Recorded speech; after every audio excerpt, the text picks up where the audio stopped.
Aleluia. Você pode sentir a presença de Deus aí. Amém. Então, cumprimente aí. Não sei se você já cumprimentou o abençoado que está do seu lado. Dá um sorriso para ele ou para ela. E hoje é um dia de alegria, de felicidade. Não só porque nós estamos na presença do Senhor, isso é maravilhoso. Mas hoje, como vocês estão vendo aqui, tem a piscina montada e de manhã nós tivemos o batismo. E 14 pessoas, nasceram hoje de novo. E essas 14 pessoas agora fazem parte da família de Deus. E isso é tão bom, quando nós temos novas pessoas nascendo. Se nós nos alegramos, imagina Deus como não fica, não é verdade? E nós somos felizes. E hoje eu quero compartilhar algo com você, que tem por tema, quem é você? E eu quero que você abra sua Bíblia, por gentileza. Efésios, no capítulo 1. Nós vamos ler do versículo do 3 até o 4. E a pergunta eu quero te fazer uma pergunta, que talvez ela seja, às vezes, a gente acha que ela é uma pergunta fácil, mas se a gente for analisar, ela não é tão fácil assim de responder. Muitas vezes a gente pergunta e para pensar, mas eu quero perguntar, quem é você? Eu quero que você responda para você, quem você é, sem você precisar usar o teu sobrenome, sem você precisar usar a sua profissão, sem você precisar usar o teu hobby. Quem é você? Você consegue responder isso? Quem é você? Nós vivemos em um tempo e uma grande parte dessa geração e da geração que está vindo e da geração passada, em que vive-se numa crise. E é uma crise de identidade. E essa crise, cada vez ela tem se tornado maior. E essa crise ela vem cada vez maior devido ao quê? Devido à globalização, devido ao mundo cada vez mais ele está o quê? Falando a mesma língua, ele está falando a mesma língua no sentido da economia, no sentido da moda, no sentido de todas as coisas. E cada vez mais as pessoas, elas não sabem quem elas são. Cada vez mais as pessoas, elas estão vivendo vidas que não são as vidas delas. Elas estão vivendo que talvez não seja o propósito de Deus, não seja o sonho de Deus. E cada vez mais as pessoas, elas querem se tornar parecidas, iguais umas às outras. Mas Deus não nos criou iguais, Ele nos criou diferente. Deus, Ele trabalha na diversidade. E cada vez mais as pessoas vêm, quero me parecer, ou eu não gosto da minha vida, eu quero viver a vida do outro. Eu não gosto da minha vida, eu quero viver a vida da Solange. Eu quero viver a vida da pastora Priscila. Eu quero ver a vida da Paty. É tão mais legal, é tudo mais bacana. Porque as pessoas cada vez mais, elas estão presas até mesmo a imagens. Muita imagem no Instagram, no Facebook. Não sou contra nada disso, gente. Mas às vezes estão presas e por uma foto, você acha assim, nossa, como aquela pessoa vive bem. Nossa, como aquela pessoa vive bacana. Então, por vezes, uns querem viver a vida um dos outros, e a geração cada vez mais, ela vive uma crise existencial. E não é à toa por viver uma crise existencial, que é a geração que mais sofre de ansiedade. Se você for ver, se você for pesquisar, a maioria das pessoas, elas sofrem de ansiedade. Então, por vezes, quem nós somos, ou a nossa identidade, ela é associada ao ambiente que nós vivemos. Ou como você é, alguma característica. Por exemplo, alguns são conhecidos como, não sei se tem alguém aqui que de outro lugar chama você ou de Catarina, ou de carioca. Aquele é pobre, aquele é rico, ou médico, ou empresário, e tantas outras coisas. E na verdade, isso não é quem nós somos, mas isso são as condições em que nós estamos. E as condições em que nós estamos, elas podem mudar. E não é quem nós somos. Aquilo que nós somos, ele é imutável, não tem como haver alteração. Nós somos imutáveis. Quem nós somos imutáveis. E nós somos muito taxados, às vezes, pelas nossas capacidades. Você é a fotógrafa, né? Você é o baterista, é a cantora, é o pastor, é o músico. E sabe, e isso as pessoas vêm e te dão essa característica. E você, às vezes, nós mesmos, acabamos nos apegando a isso.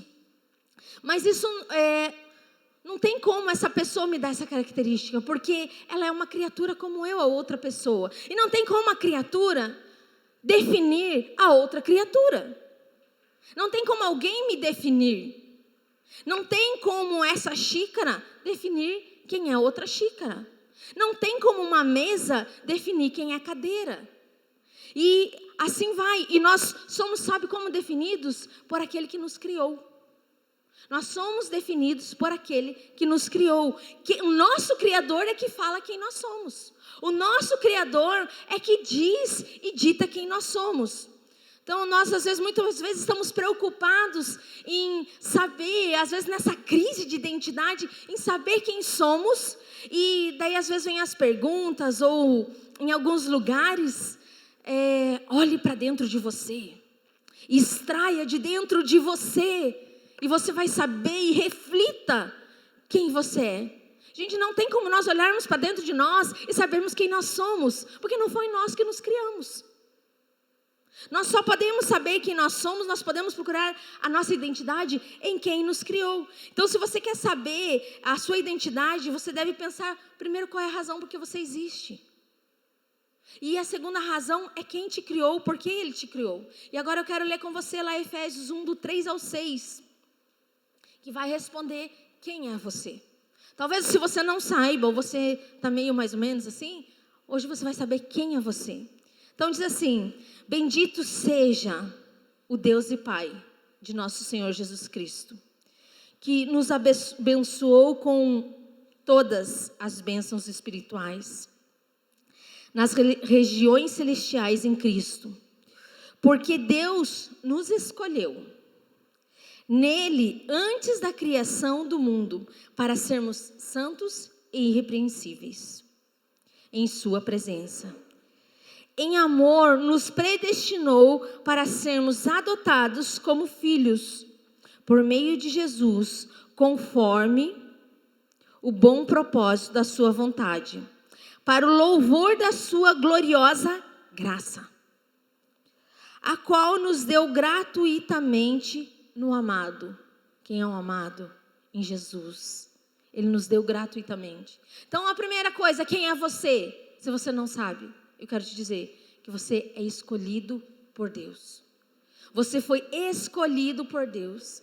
Antes de tudo acontecer, antes da fundação do mundo, antes da criação, Deus já tinha escolhido você. Antes de nós compreendermos todas essas coisas, Deus já tinha escolhido você.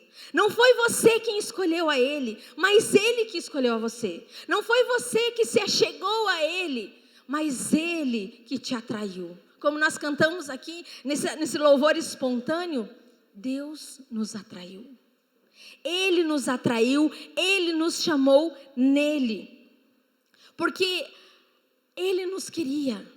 Então, se você pensa assim, eu cheguei até o Senhor porque eu estava assim, assado. Não foi você. Você até veio por causa disso. Você veio por questões, às vezes, de doença, problemas no casamento, problemas na sua casa. Mas isso foi só algo que quando você chegou, Deus te atraiu a Ele. Deus te chamou para Ele. E essa é a grande diferença dessa escolha que Ele nos escolheu entre nós sermos entre o Evangelho e as demais religiões. Porque nas demais religiões, o que eles te dão? Um caminho para você se achegar a um Deus.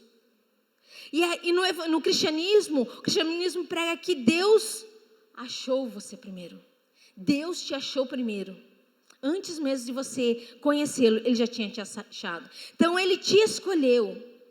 Ele se revelou a você para a obra dEle, para o louvor da obra dEle. Não tem como eu e você, a gente se gloriar que a gente veio, de como a gente estava, que às vezes a gente gosta de fazer assim, como eu me converti, cantar e tal, é muito bom. mas não foi pela nossa glória, mas foi pela graça de Deus que Ele nos escolheu. Foi pela graça dEle, Ele nos atraiu, foi Ele que saiu da sua glória, Ele estava num trono, Ele se despiu da sua glória, Ele deixou tudo que Ele tinha, e Ele desceu aqui para se revelar para você e para mim. Ele escolheu se revelar a nós. Nós fomos escolhidos nele. Sabe, quando você entende que você foi escolhido por Deus, às vezes nós temos uma necessidade de aceitação, toda essa necessidade de aceitação, ela acaba. Talvez você tenha essa necessidade de ser aceito, aqui eu não sou aceito, ninguém gosta de mim, talvez você não entendeu ainda que foi Deus que te escolheu. Talvez você não entendeu que você é escolhido dele, que você é precioso aos olhos dele. Você é preciosa aos olhos dele. Então, quando você entende que foi ele que te escolheu, toda essa necessidade de aceitação, todas essas coisas, elas passam, elas acabam. Então, Deus, Ele que encontrou você para restaurar a tua vida. Deus te encontrou para restaurar a tua sorte. Para que nós somos escolhidos? Ao versículo 4, na parte B, diz assim: para sermos santos e irrepreensíveis. Esse é o resultado da escolha. Ele não te escolheu. Não, vou escolher aqui aleatório. Esse aqui é legalzinho. Esse aqui é bonitinho. Esse aqui tem um cabelo legal. Não, Ele te escolheu para o louvor da glória dele. Ele te escolheu para você ser santo e irrepreensível. Deus te escolheu para você brilhar a luz dele, para você ser um luzeiro aonde você vai. Deus te escolheu para você ser diferente, para você ser sal da terra. Deus te escolheu para você fazer a diferença aonde você entra. Não é para você ser igual aos outros, porque nesse mundo que nós vivemos igualitário, que todo mundo tem que ser igual, as mesmas coisas e a mesma aparência, porque, gente, vamos falar, né? Agora, se você vai depender de determinados lugares que você vai, todo mundo tem a mesma aparência, principalmente as mulheres. Não sou nada contra, gente, procedimentos estéticos, eu gosto, acho bem legal. Mas, por exemplo, eu fui num evento que todo mundo tinha a mesma cara, né? Eu falei para outra pessoa que estava comigo, falei, acho que só nós estamos diferentes aqui. Todo mundo tinha a mesma boca, o mesmo nariz, o mesmo rosto aqui, os mesmos cílios, né? É tudo muito bonito, mas talvez as pessoas se inspiraram em outras pessoas. Nós temos que ver o que Deus nos escolheu em nós, né? E Deus nos escolheu e Ele nos fez perfeitos. Tem algumas coisas que às vezes a gente não gosta. Até dá para mudar, dá, né? Tomara que quando a gente chegar lá no céu, Jesus não fale assim, você não gostou do meu designer, e bota um X, né? Mas, né, dá para mudar. Mas a gente não tem que ficar igual a todo mundo. Eu não posso ser igual ao outro, porque eu sou diferente. Eu tenho características diferentes. Cada um de nós, cada um de vocês tem características e coisas diferentes, tem dons diferentes, tem habilidades diferentes, tem capacidades diferentes. Talvez você tenha capacidade que eu não tenho. Talvez eu tenha habilidade que você não tem. E Deus te criou assim porque Deus, Ele é o quê? Ele é diverso, na diversidade. Então Deus te criou, Ele te escolheu para você ser diferente. Então quem é você? Eu sou escolhido. Você pode dizer assim? Eu sou escolhido. Eu sou escolhido de Deus. Eu sou o escolhido de Deus. Ele me escolheu. Mesmo lá, você vai ver, daí o salmista diz que mesmo no ventre da minha mãe, Ele já tinha me escolhido. No ventre da sua mãe, Ele já tinha te escolhido. Talvez você fale assim, eu sou um acidente. Você não é um acidente. Deus te escolheu. Você não é um acidente, porque Deus quis você. Deus te escolheu. A segunda coisa, além dele ter te escolhido, de você ser escolhido, pensa, Ele veio assim, esse é o meu escolhido. Você é escolhido de Deus. Ele te tornou filho. Então, nós fomos adotados por Deus. Nós lemos aqui, e esse texto que nós lemos aqui é um texto assim riquíssimo de tantas coisas, de ensinamentos, né? É um texto muito riquíssimo, todo o Efésios ali muito rico. Mas, atendo a essas características, né, Deus te escolheu como filho. E quando Paulo escreve isso, Paulo ele está escrevendo e ele sabia como que era o domínio, como aconteciam as coisas em Roma, no Império Romano. Então, no mundo romano, a família ela se baseava-se no regime do pátria potestas. O que é isso? É o poder do pai. O pai tinha o poder. Então, sobre a lei romana, o pai ele possuía o poder absoluto sobre os filhos. O poder era do pai. Ele tinha esse poder. Então, ele tinha o poder de vendê-lo, ele tinha o poder de escravizá-lo, ele tinha o poder até de matá-lo. O pai ele tinha direito de vida e morte sobre o filho. Então, aqui quando ele está falando dessa adoção, ele diz assim que quando a adoção ela consistia no Império Romano, que acontecia muito, era muito normal. Entre os judeus não era tão comum, mas entre Roma era bem comum essa questão da adoção. É por isso que Paulo tá explicando dessa maneira. Então, quando ele era adotado, ele passava do poder de um pai para o poder de um outro pai. Então, o filho adotivo, ele ganhava o quê? Uma nova família, ele passava a usar o nome desse pai, ele herdava os bens desse pai. Sabe, Deus te escolheu. Ele fez um plano, ele te destinou para você ser um membro da família dele. Ele te escolheu, vem fazer parte da membresia da minha família. Então, essa escolha toda, ela não apenas é um novo nome que nós usamos, não é um novo status legal, uma nova relação familiar, mas também uma nova imagem, que é a imagem de Cristo. Então, ele nos escolheu agora para que nós tenhamos o que? A imagem de Cristo. E Romanos 8:29 diz assim: pois Deus escolheu de antemão os seus e os predestinou para se tornarem semelhantes à imagem do Filho, a fim de que ele fosse o primeiro entre muitos irmãos. Então Jesus vem, ele sai da sua glória, né, que Jesus é Deus, ele sai desse aqui e se torna o primeiro filho. E ele vai para a cruz para que hoje eu e você pudéssemos estar aqui. Ele morreu, o seu corpo, como nós cantamos numa canção aqui, da Esperança Viva, ele nos adotou. Quando ele morreu, ele nos proporciona todas essas coisas. Ele é o primeiro agora, e ele nos proporciona para que nós pudéssemos ser adotados. Se não houvesse a morte de Jesus, nós não poderíamos ser adotados, porque nós nos encontrávamos na ira de Deus. Nós estávamos contra Deus, nós tínhamos pecado, nós estávamos todos errados. Mas agora, com Jesus, ele nos proporciona, ele vem e faz essa documentação para que você fosse adotado.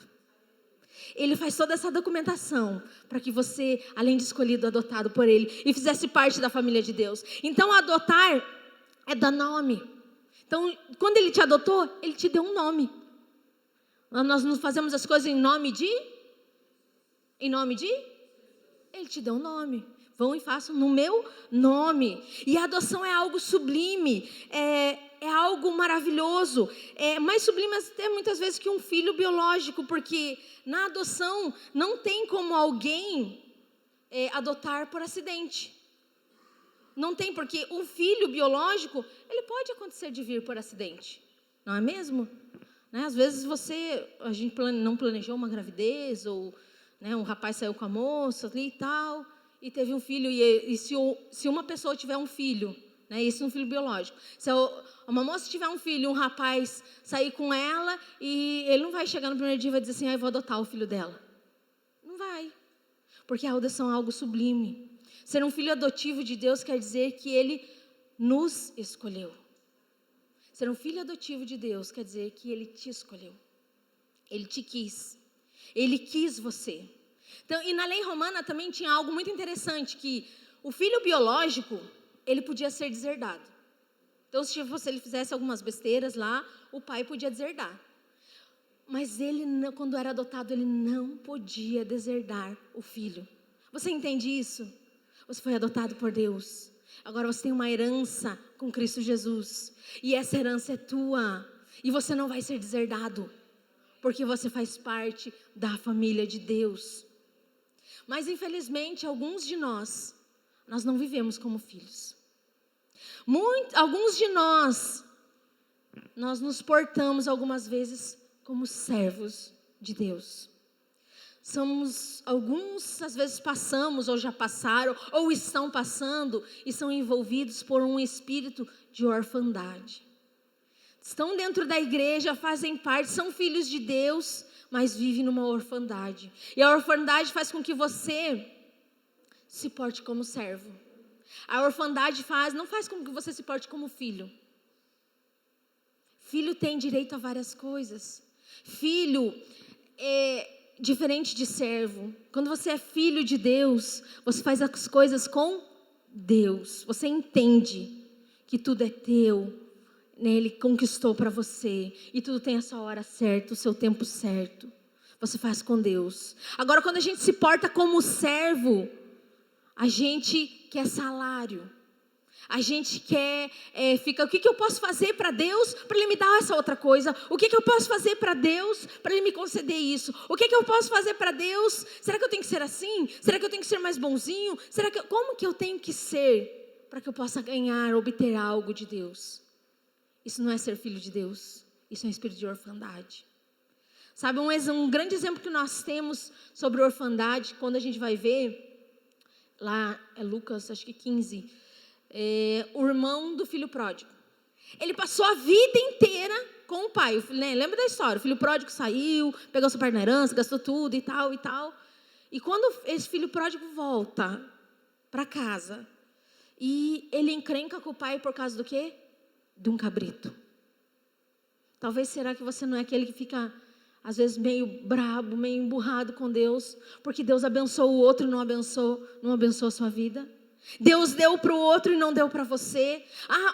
Nossa, Senhor, acabou de chegar, chegou ontem e já ganhou tudo isso. E eu estou aqui faz um tempão e não ganhei nada. Será que às vezes nós não nos portamos assim? Senhor, o Senhor concebeu, deu bênçãos para o fulano. E para mim? E ele só está na igreja, meu Deus, faz 3 meses que está aí, ó. E eu estou aqui, ó, faz 10 anos, 5 anos, 20 anos, sei lá quantos anos. E o Senhor não me dá nada. Sabe, isso é o que o filho pródigo fala. Não me deu nenhum cabrito. Mas por que não deu um cabrito? Porque ele tinha direito a tudo. Ele podia fazer a festa que ele quisesse. Então, muitas vezes nós estamos assim, dentro da igreja, como irmãos, e nós estamos agindo como o filho mais velho, o irmão do filho pródigo, com espírito de orfandade. Nós estamos agindo com espírito de orfandade. Sabe, o filho, ele tem direito à herança. O órfão, o espírito de orfandade, que anda como servo, ele tem o quê? Direito a salário. Porque se você vai ver na história do filho pródigo também, quando ele gasta toda a sua herança, ele está voltando, ele fala assim, eu vou voltar porque pelo menos lá na casa do meu pai, eu não vou passar fome, né? Porque a história ele conta que ele estava com fome, queria comer a comida dos porcos e tal e tal. Lá pelo menos eu vou lá para que eu seja um servo dele, para que eu seja um escravo dele. E o que escravo daí tem o quê? Direito ao pão, não passa fome, mas não tem direito à herança. Servo não tem direito à herança. Somente o filho tem direito à herança. Somente o filho. Nós temos, quando nós vamos fazer as coisas, ou se nós vamos servir a Deus, nós não temos que servir como servos, mas nós temos que servir com Deus. Nós servimos com Deus. E daí, quando nós servimos, nós fazemos as coisas porque Ele é o nosso Pai. Nós fazemos as coisas com Ele, as coisas são diferentes.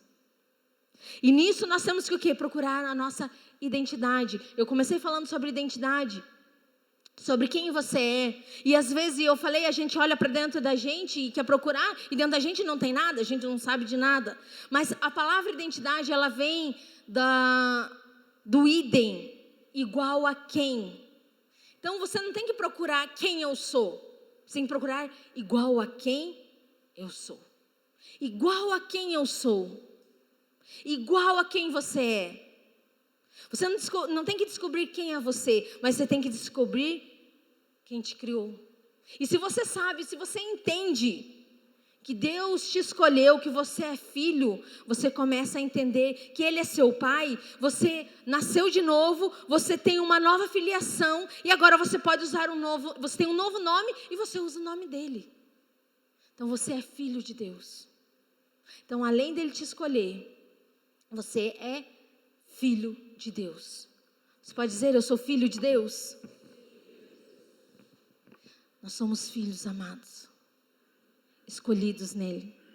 Mas além dele ter nos escolhido, e esse capítulo ele vai falar de várias bênçãos, porque tem as bênçãos de Deus, as bênçãos de Jesus, as bênçãos espirituais e as bênçãos através do Espírito Santo, né? Se você quiser terminar de ler em casa, você vai ver tudo que Ele fez por você. Mas além de todas essas coisas, Deus te aceitou. Ele te aceitou. E por que Ele te aceitou? Para o louvor da glória da sua graça. Ele te aceitou para o louvor da glória da sua graça. Sabe, nós não poderíamos fazer com que fôssemos aceitos. Se me aceita aí, Jesus. Nós não teríamos esse poder. Porque até mesmo se nós fizéssemos isso, nós íamos o quê? Nos gloriar. E nós não podemos fazer isso também porque a palavra de Deus diz que nossos atos de justiça são como imundícies diante do Senhor.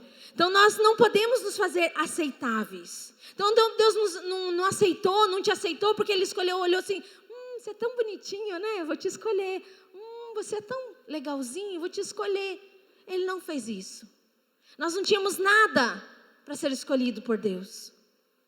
Deus não nos escolheu pelas suas habilidades.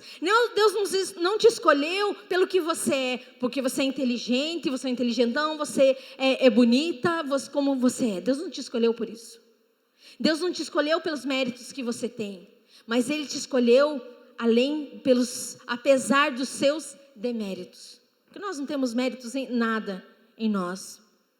Mas Ele, por sua graça, Ele nos fez aceitáveis. Em quem? Em Cristo Jesus. Nós só podemos ser aceitáveis por Ele, aceitar nele, através de Cristo. Porque nós vamos ler aqui, o capítulo diz assim que, você vai ver que em várias vezes ele fala, por meio de Cristo Jesus, em Cristo Jesus, através de Cristo Jesus. Isso quer dizer, se você não estiver em Cristo Jesus, não é escolhido por Ele.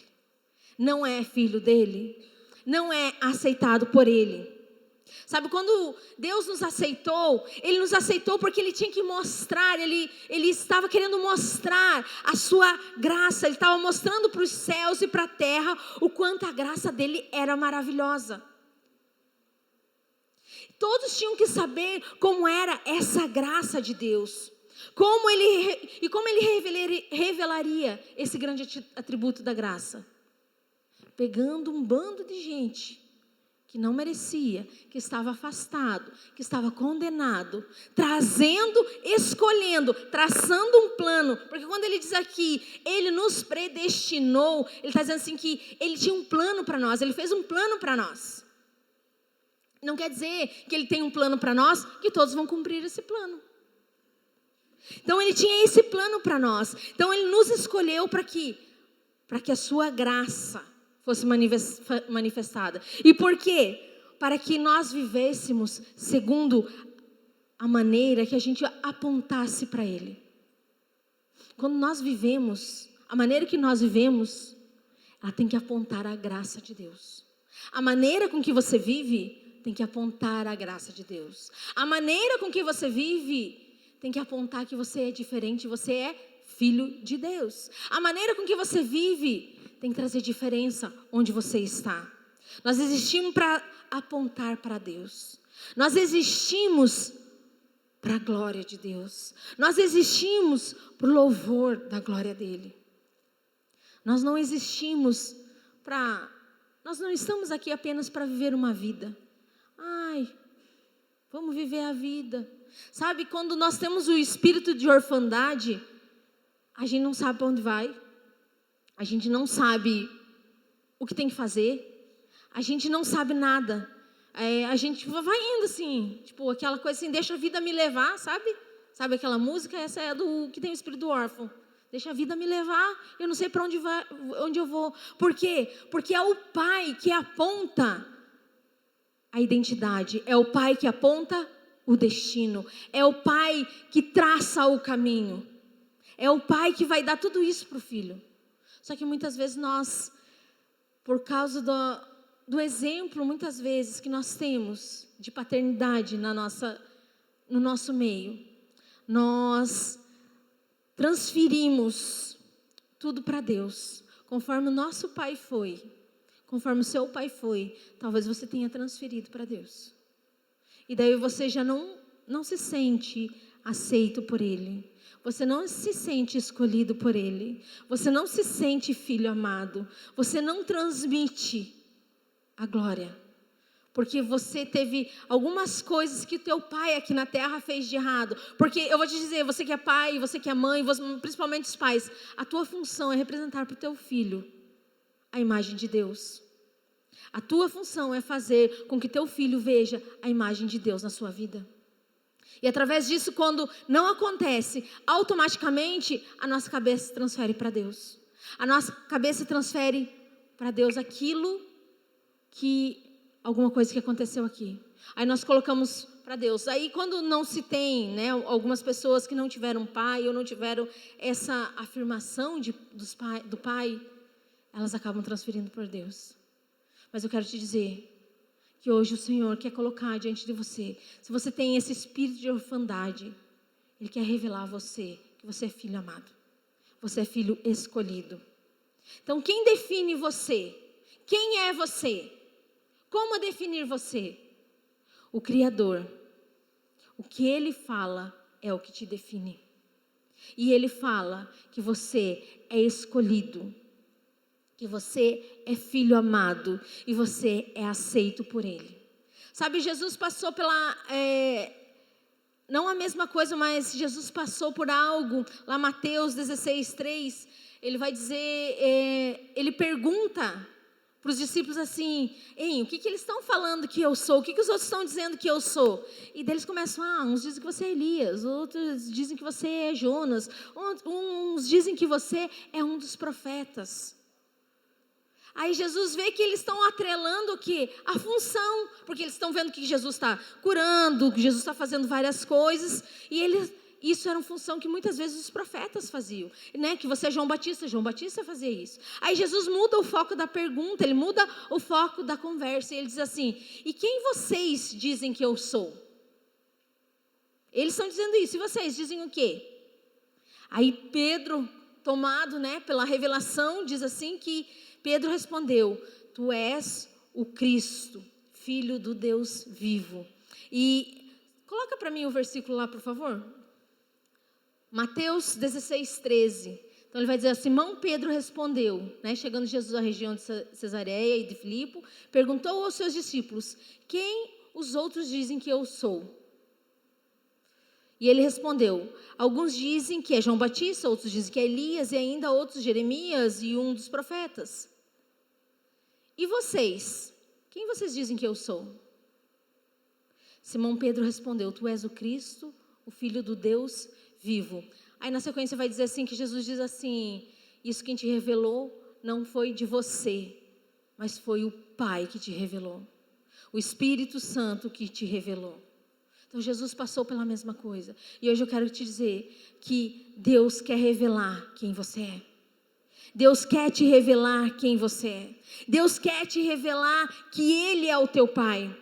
Sabe, quem é você, a sua identidade, saber quem é você, a verdadeira identidade é que você é filho e filha amada de Deus.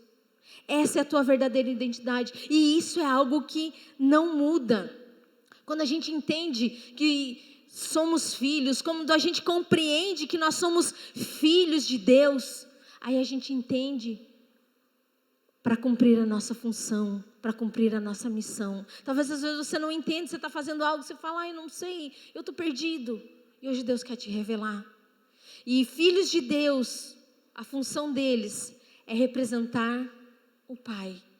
Você tem que ter as características do teu Pai. Então se você não teve um pai aqui, eu vou te dizer, esquece essa história agora, porque Deus te deu um pai, agora Deus é o teu pai. Jesus, através de Jesus você tem um pai. E agora, como eu te contei a história ali do filho adotado, que para nós Às vezes não é algo tão sublime, nós achamos, há uma distorção, porque é algo sublime. Se não fosse algo tão sublime, Deus não tinha feito isso. Deus não tinha feito isso. Muitas vezes os filhos adotados, eles se sentem o quê? Rejeitados. Talvez você esteja se sentindo rejeitado por Deus, mas quero te dizer que Deus te escolheu e Ele te ama. Você é para o louvor da glória dEle. Sabe, não coloque a tua identidade em coisas que se perdem, mas construa ela na rocha que é Jesus Cristo. Nós temos que construir a nossa identidade na rocha que é Jesus. É para isso que nós temos que construir. E hoje eu creio que o Senhor, Ele quer revelar a você quem você é. Ou muitas vezes você não sentiu, você até pronuncia e fala que Deus é meu pai, eu sou filho. Mas você já percebeu que tem coisas que nós pronunciamos apenas de lábios, mas o nosso coração está longe. A gente fala às vezes só com a mente, só para afirmar. Não só, porque daí se eu afirmar, eu vou acreditar, é isso mesmo.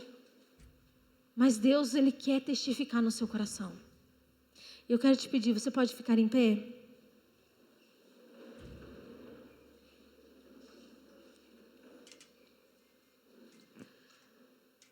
Eu não sei o que falou com você. Eu não sei o momento que você está e se o que muitas vezes está no teu coração. Que talvez você venha, cante várias canções que falam sobre a filiação, sobre ser filho, sobre ser amado, sobre ser aceito, mas são só palavras pronunciadas.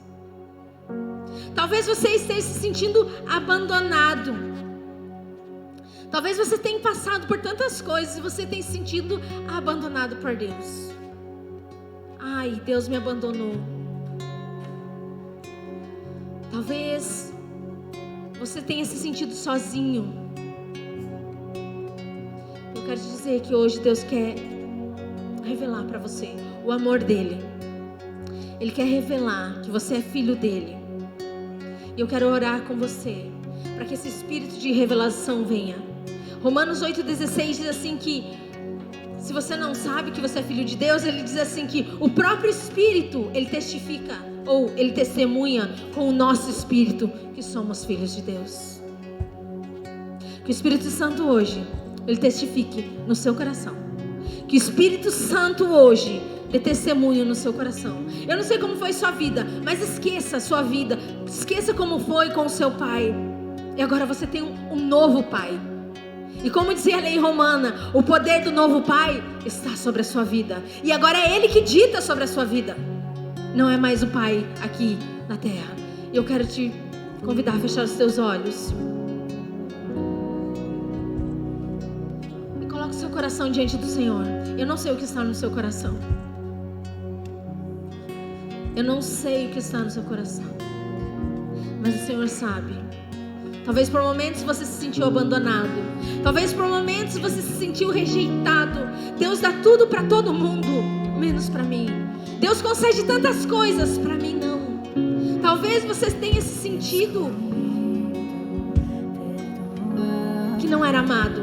Mas eu quero te dizer que você é amado. Pai,